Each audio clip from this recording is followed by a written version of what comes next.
wake that ass up. Early in the morning. The Breakfast Club. Yes, it's the world's most dangerous morning show, The Breakfast Club. Charlamagne the God, Jess Hilarious. DJ Envy is out today, but we have a special guest, my partner, Dr. Alfiee Breland Noble. Good morning, Dr. Alfiee. Good morning. How you doing? How you feeling? I'm good. Yes. I'm here with y'all. Good. What could be better? Absolutely. We just had another successful mental wealth expo. Yes. It was the fifth annual, right? Fifth annual. It was awesome. It was such a wonderful, I'm going to tell you this. Mm-hmm.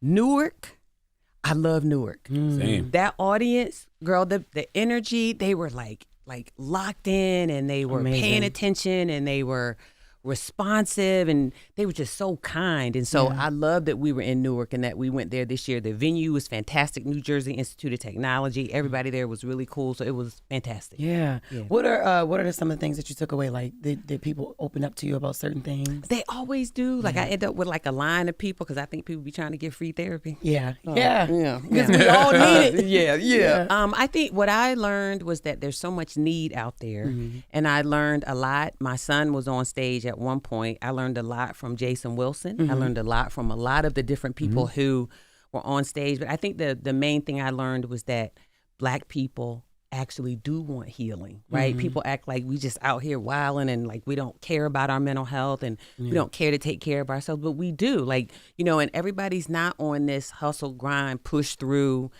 at all cost type of culture. So what I feel like I saw in people was a real hunger and desire to get tools to help them with their mental health. I also learned, I knew this, but the people love Charlamagne. Yeah. And they really appreciate and respect what he's trying to do with putting these resources out into the community and talking about his own mental health. And I think the final thing I learned or that was just reinforced for me, was how loving Black people are. Yeah. We are some loving, welcoming people. And I just felt so much positive energy at that event, met so many wonderful people whom I hadn't met before, whom I admired from afar. And I have to say this, Deontay Wilder is the nicest. That brother is a sweetheart. He was just a doll. And so it was really wonderful to be able to be in that space and have people come donate their time to us and take care of the people. And again, the Newark folks, shouts out to Newark, because those are some good people. Yeah. I love Newark, man. My father lived in Newark for many years. That. Oh, yeah, I got a lot of family in Newark. Salute to all the McKelveys in Newark. But the interesting thing about Deontay, well, two things. I feel like the Mental Health Expo is a safe space, right? Yes. And I think it's more important now than ever for Black people to create spaces where we can feel safe, where we can, experience joy, and where we can be informed. Yes. And, man, when you see Deontay Wilder sit on that stage and open up, like, this is the former heavyweight champion of the world, literally knocks people out for a living. For him to open up and, talk about, his experiences and the things that he's been through and, how hurt and betrayed, he's felt throughout his life and how vulnerable he was, that was, man, that let a lot of people, that allowed a lot of people to let their guard down. I think so. And I was just so shocked by how open and transparent he was about who's hurt him in his life. I heard him talk about people who were close to him and his family. And, you could see the pain in his eyes about like having to walk through that terrain and kind of figure that stuff out. And he's not alone, right? Because I look at you all and what you've been able to achieve in your lives, and I would never speculate, but I can only imagine how difficult it would be to have the people who are closest to you. People got their hands out. I understand, some folks are struggling, but like people don't sometimes give their loved ones the opportunity to sort of own their power and be in their space without wanting something. I'm not saying people always do that, but I would imagine that what you really want, just be happy for me. You know what I'm saying? Like, be happy for me and support me and lift me up and don't ask me for a whole bunch of stuff. I get it. People need help. And I think people like Deontay probably are very open to helping folks, but it's just the idea that some folks don't get the opportunity to enjoy what they built because they're struggling with these things sort of pulling at them. You know what I mean? And that duality is got to be hard. So I just really appreciate how transparent he was so people can understand. Like, I've heard Mary J. Blige say this, just because we have a lot, you know what I mean, doesn't mean that we don't have struggles. Yeah. And he was able to share that with people. And it's big responsibility that come with having a lot. You know what I mean? Like, I don't live the same as I used to. I have more kids than I used to. I have a whole nother life, that I'm working towards building. And then a lot of times all people like Deontay and myself, I guess, will want, it's just call me and ask how I'm doing. Yep. Because I'm not always okay. Yep. You know what I mean? Yep. And although, I don't trust people enough to just open up. Yep. Also, I don't really have a lot of people that's like, oh, you good? Yep. You all right? Oh, you look down today. What's up? Like, like that matters. Yes. And so when you say it reminded you Saturday that Black people are the most loving people, we are. We really are. And a lot of times we stand in our own way of that too. Yeah. That's such a good point. Yeah. Like, I love that you said sometimes you just want somebody to check on you. Yeah. It can't always be that people like you all are out here in the public eye and everybody's eyes are focused on you. And the assumption is that you don't struggle or that you don't have things that you worry about. You know what I mean? Or you don't have things that you're trying to work through. And so the idea, particularly for us as sisters, the idea that we like are the backbone, I feel like Atlas. I was a classics minor in undergrad at Howard. Like, we got the world on our backs and we just kind of bent over, and we're not, you know what I mean? And I think what that feeds is this notion that we're not allowed to put stuff down and be vulnerable, allow ourselves to rest. Shouts out to the sister at the NAP ministry where she talks about rest is resistance. And so I love that you brought up this point of taking care of yourself. You didn't say it in this way, but part of how you take care of yourself is you look for those spaces and look for those people who gonna check in on you. Yeah. That's where you get to like let your hair down a little bit. That's where you get to not be just with the mess. And my news is real. Right. I told you I was a fan. Thank you. When you get to put that down, like you deserve to put that down too. And I love watching you and your little boy, the oldest one, on socials, and it just tickles me because he's delightful and he's adorable. Thank you. But he needs to see mommy have some rest and peace too, because that teaches him how to treat the women in his life as he grows up. Thank you. Yeah, yeah. You know, you mentioned how, recently Kamala Harris said losing the election caused her to grieve in a way that was similar to the way she grieved the loss of her mother. Can you speak to what that might have meant from a clinical perspective? Because people act like they hear like, what you mean, like losing the election felt like your mother dying, like as if the two couldn't both be impactful to cause that level of grief. Yeah, when I think about grief, people have different theories. There's 7 stages of grief. There's 5 stages of grief. Grief is really just our way. I heard the actor, I think his name was Andrew Garfield, plays Spider-Man, say once that grief is just your way of expressing all the love that you have for someone that you didn't get to express when they were alive. And I was like, ooh, that's like hit me in the heart.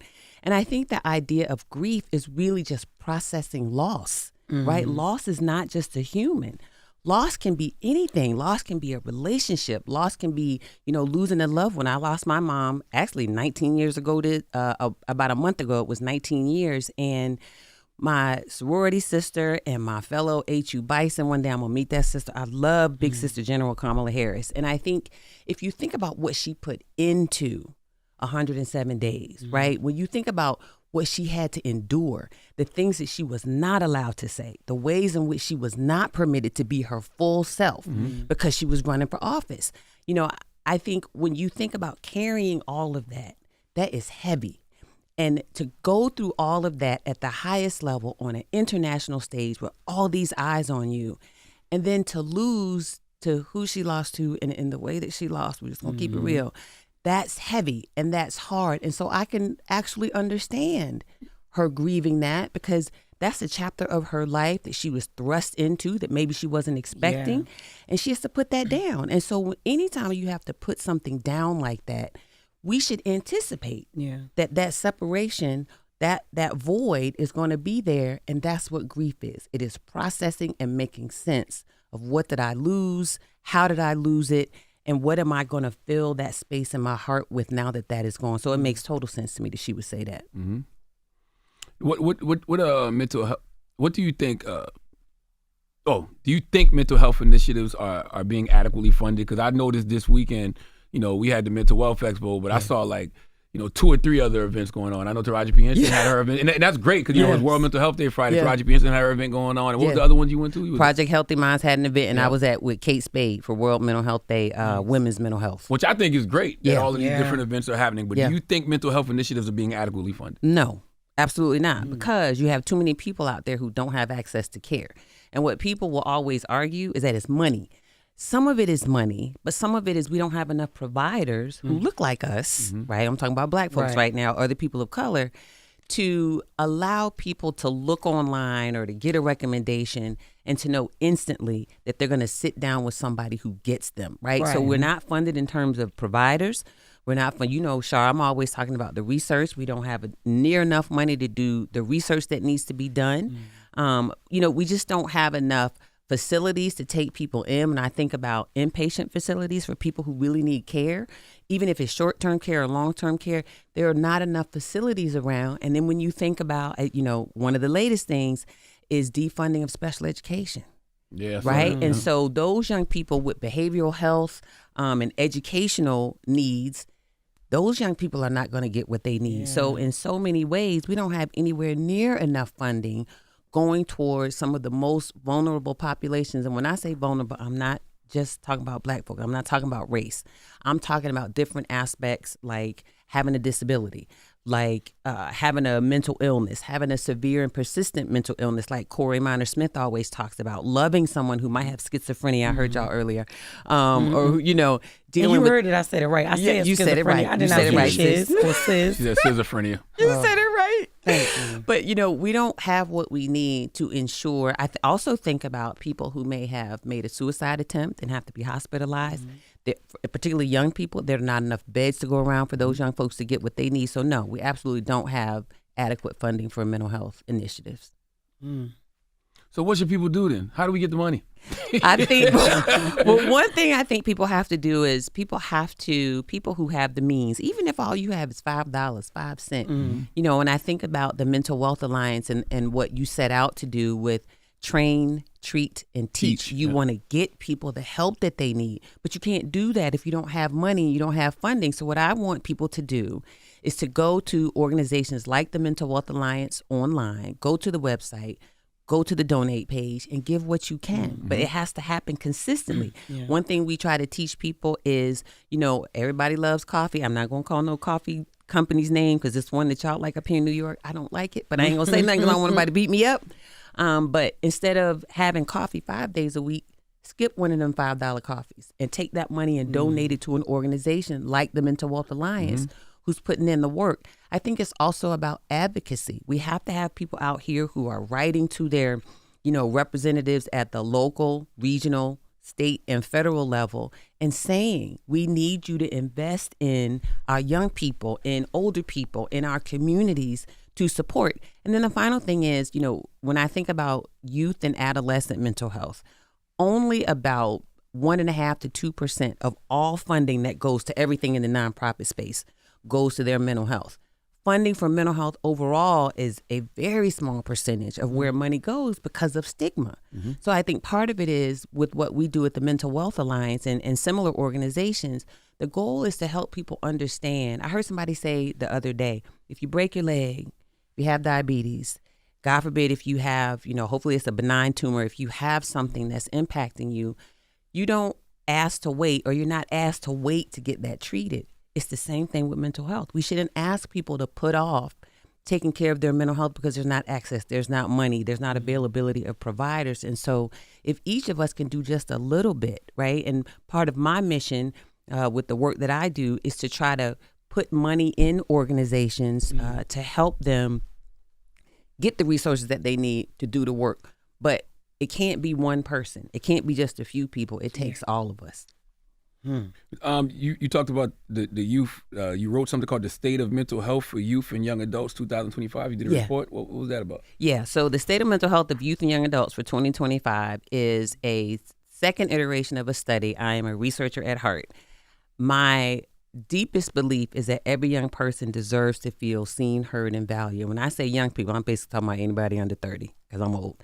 I'm Gen X. And with our work, what we try to do is we're trying to fill in a gap, right? So people will say, well, why are you only focused on young people of color? Well, primarily because most of the data that's out there, we're represented, but in these tiny little bits, right? So it's really hard to talk about what's going on with Black youth, what's going on with Asian youth, what's going on with Native Hawaiian or Latino, Latina youth, or, you know, what's going on with or Native American youth. We're in Indigenous Peoples Day. But we don't know enough about young people in these communities, about their mental health, what takes away from their mental health, what do their symptoms look like, What kind of supports do they have available to them that have nothing to do with going to mental health care? What other kind of support do you have? If we don't ask, we don't know. If we don't know, we can't find solutions to help our young people. So our goal is to fill that gap and to make sure that we're bringing in data from all different kinds of young people, including, right, because when we talk about young people of color, we're also talking about all of their identities, right? So whether they have a disability or not, whether they might be lesbian, transgender, non-gender conforming, part of the LGBTQAI plus community, we want to know what all of their experiences are like, because all of us, as Dr. David John says, all of us got to rise together. When I'm talking about Black people, I'm talking about all of us. So our data was designed. This year we had close to 9,000 people, young people participate in our survey. It was fantastic. Thank you. And we learned a lot. We learned about what kind of supports do they have. A lot of our young people still go to their peers, their friends, and their family members as a first line of defense. We learned about what do different signs and symptoms look like. We learned things like over 50% of the young people in our survey regularly experience moderate to severe symptoms of depression, moderate to severe symptoms of anxiety. Our young people are dealing with racial trauma. So what we're trying to do with the Acoma Project and with this study is put information out there that everybody can digest. So I encourage people to go to our website at Acoma Project. We have research briefs, plain language, anybody can understand it. We have beautiful graphics and we have infographics. So you can see, for people of your racial ethnic group, how does what you're struggling with align with what other people of different ethnic groups are struggling with. And the goal is for any young person, like your little boy, or like your young ladies, for anybody out, or my kids, to be able to go to a website and say, oh, I'm not alone. There are other people who are dealing with this stuff too. So that's what that's about. Speaking of being alone, one thing that I find interesting in the study is you said you found that young people find themselves negatively impacted by epic levels of loneliness and isolation. Yes. That was so interesting to me because we live in this world where everybody seems so connected. Yes. You got all of these meaningless connections with people. That's what it is. That's 100% what it is. It is the illusion of connection, right? The idea is, think about how we interact. So many of us, yesterday when I was with my kids, we were at brunch at this really wonderful place. And at one point, I look up and everybody's head's in their phone, right? So you're at the table together, but you're not interacting with each other. So I'm not knocking it. I'm just saying that these are the kind of spaces that young people are coming up in. When I'm out and about, like yesterday was the Hispanic Latino Heritage Parade. I saw so many little babies in strollers looking at devices. Tablets. Wow. Yeah, Phones, looking at tablets. yeah. I mean, I did it too. Like sometimes you just want to, you need some peace, and so you get a baby to think, so they're focused. But I think it does create the illusion. I think the other thing is fear of missing out. Everybody talks about FOMO. So you see people online, and I always tell people, you got to remember that stuff is curated. They're picking the best bits.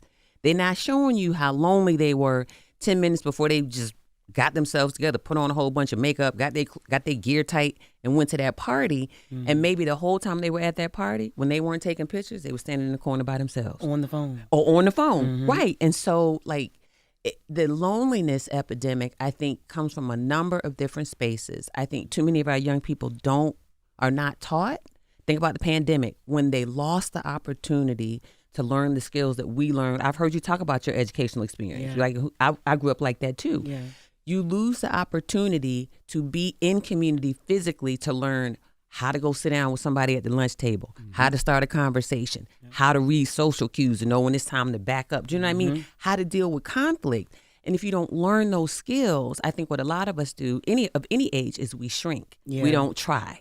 And that contributes to the loneliness epidemic as well. So we're looking at all these people doing all this cool stuff, and we're thinking to ourselves, well, I must not be cool because I'm not doing this stuff. Do you know what I mean? And so all of those kinds of things really make it hard for our young people to sort of get themselves out of being isolated and stuck, and that loneliness just kind of sets in. And young people also feel like everything's supposed to happen right now. That's everything is microwavable. Everything is instant, hence Instagram. Yeah. Everything is just supposed to happen. And honestly, people lose their confidence, when they feel like they can't keep up with their favorite streamer or their favorite influencer. That's something that I'm still trying to figure out how to not keep away from my son, but curate it in a way where it's like, yo, you pick this up when you just don't have nothing to do. You know, other than that, go throw a ball outside because he loves football. And he used to love being online with me a lot more. But as he grew up, he was like, nah, but I love that. Like, he don't always be trying to, you know, be online, figure out what the latest trend is or, you know, rage bait and all that stuff. The internet is like a gift and a curse, you know? Yes. But nowadays, it just feels like more of a curse. So I'm just trying to figure out ways where I can keep him from it.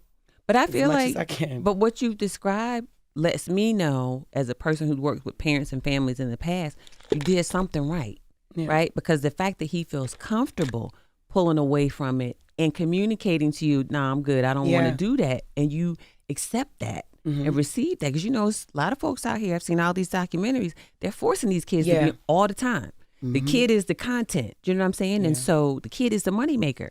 And so, you know, whatever you're doing, lean into that more because you're doing something right. And I bet, I'm not to put you on the spot, but I bet at some point if you share with people, here's how I've approached this with my child, you're giving them ideas. Because a lot of people struggle with that. They don't know. And one of the things we did, which I got, I'm going to be honest, this is back when Oprah still had a show, I watched Barack and Michelle Obama talk about screen time and how they limited, and that was the first time I'd ever heard that.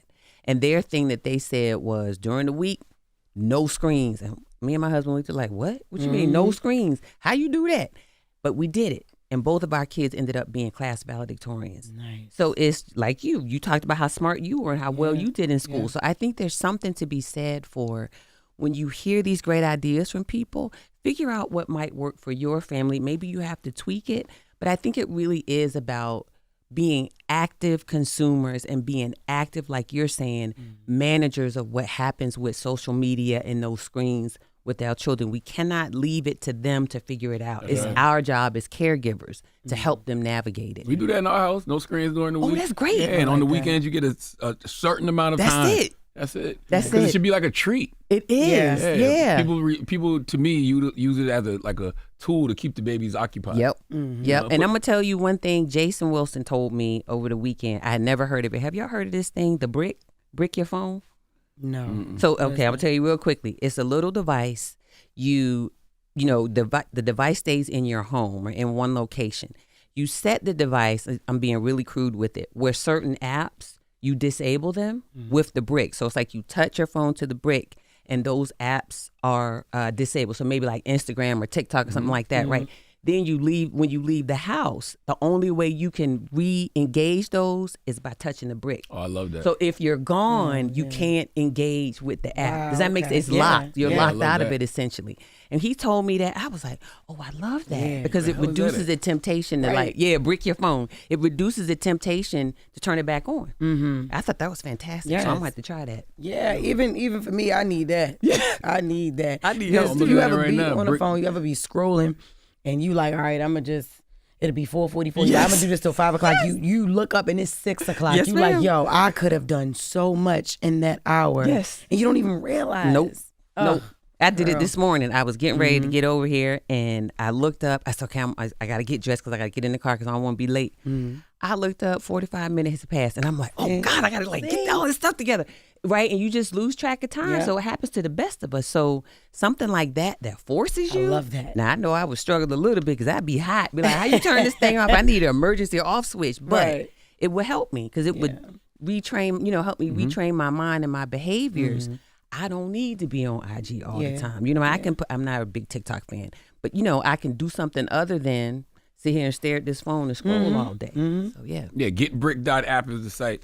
Dr. Alfiee, tell them how they can support the Acoma Project and the Mental Wealth Alliance. Okay, Mental Wealth Alliance, you're going to go to Mental Wealth Alliance, all one word, .org. You're going to get on that page. You're going to look for the donate button. You're going to click donate, and you're going to give the Mental Wealth Alliance some money, or the Acoma Project, AA, K as in kite, OMA Project, all one word. You can do that. Go there and donate, or just check out the resources that we have there.